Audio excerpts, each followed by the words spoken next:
So, magandang buhay po sa inyo mga kahabi. So, ito yung order sa atin ni Sir Noriel ng Bulacan.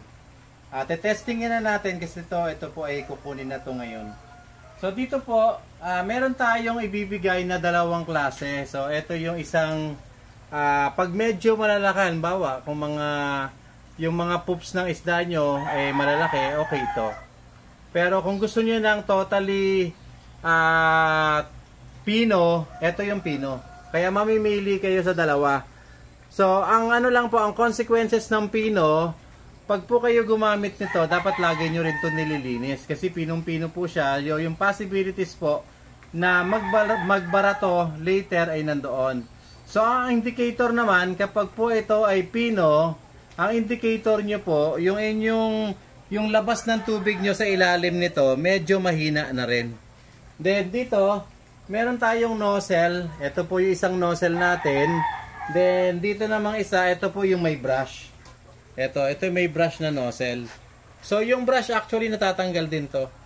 Pwede nyong hugutin yung brush kung kailangan. Yan o.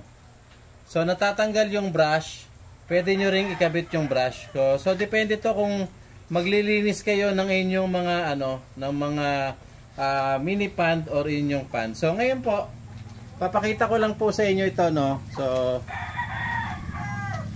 ilalagay natin sa tubig. Ito po, sa mga duming tubig. Yan.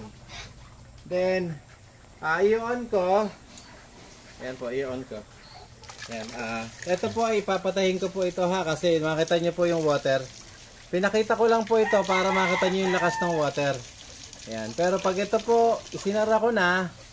Yan. Pag sara ko po nyan, mag-uumpisa na po itong kumuha ng dumi. Yan, kung makikita nyo po yan sa ilalim, yan, lumalabas na yung mga dumi, nakukuha niya na. Yan po. Yan. Then, ito yung sinasabi ko po. Ito yung naglalabas ng tubig sa likod. Yan. Ito po, naglalabas siya ng tubig sa likod. Ito pong tubig na to, ito yung malinis na tubig na. Anyway. So, wala kasi akong mini pond, wala akong mapag-testingan. Kaya ito tinetesting natin dito, kumbaga, maliit na portion lang kung saan, naipapakita ko lang po sa inyo, yan, katulad po nito. Ayan na po yung mga nakukuha niyang dumi sa ilalim. Yan. Ganyan po. So, kung maglilinis tayo, nakakapaglinis tayo ng ating mga area, na kahit pa paano po, meron siyang brush sa ilalim. So, dito naman po, ito. Papatayin ko muna po ha. Ayan. Pag pinatay ko po, iangat nyo muna. Ayan po.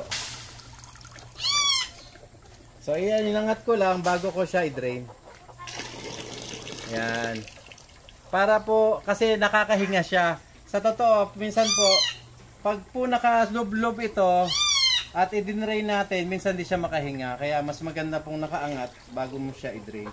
Otherwise, pwede namang nakalublob. Kung ito lalagyan nyo ng hose, kahit nakalublob po sa inyong tank, halimbawa, mini pan. Pag nakalublob po at may hose to, gusto nyo mag-drain o mag-water change, pwede nyo naman buksan to. Kumbaga, bubuksan nyo, dire-diretso yung tubig. Ito po, pag may hose po ito, pwede kayo magpalit ng tubig, pwede nyo to iwanan. Kumbaga, iwanan nyo siya, kinukuha niya na yung tubig, inilalabas niya na yung tubig. So, yun po. So, yung water po, umiikot na sa kanya, ibinababa niya na. Dito, ito na po yung mag-release, ilalabas niya na yung tubig. Pero pwede rin siyang iwan sa isang side kung magpapalit lang kayo ng tubig. Halimbawa, gusto nyo magpalit ng tubig sa area, salpakan nyo na ng hose to. Yun yung ipangkayod nyo para yung dumi nakakayod, inilalabas niya na ng diretsyo. Yan. Kaya po pag pinatay nyo po ito, mako-convert ngayon, kukuha na siya ng dumi sa ilalim, yung malinis, pipilterin niya na, ilalabas niya na uli sa baba ang tubig. So yun yung purpose natin sa kanya. Then, yun nga, sabi ko nga po, ito po ay may sa itaas po ha, kasi ito mga 5 feet po ito isang to, medyo mahaba na po ito. Andito po yung kanyang, ito po yung kanyang plug. So ito po ay mayroong 5 meters. Then ang power supply nandun din sa dulo. So 12 volts lang po ito para po maiwasan natin yung ma-electrocute o magkaroon ng mga aksidente. Kaya po ganun yung ginagawa natin. Ngayon, pag sample ko lang po ito. Pag tatanggalin nyo naman po ito, tanggalin nyo lang po itong ating union patente. Yan. Yan po. Union patente, pwede nyo ibaba ito. Then, ito naman yung inyong tatanggalin. Yan. Pag lilinisin nyo po, halimbawa po gusto nyo pong linisin ito, kasi madumi na po ito, pwede nyo pong ganyan tanggalin. Then dito po actually natatanggal naman to, natatanggal din to, natatanggal din dito, natatanggal din dito. So kumbaga, lahat po ito naka-union patente.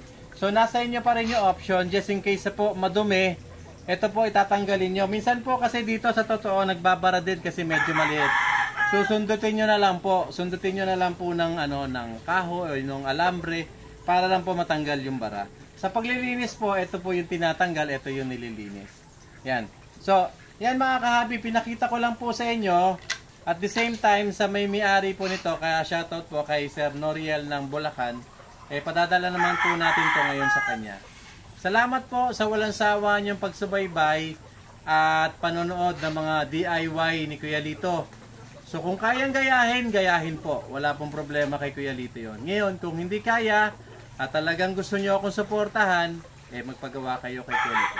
Salamat at magandang buhay po sa inyo lahat.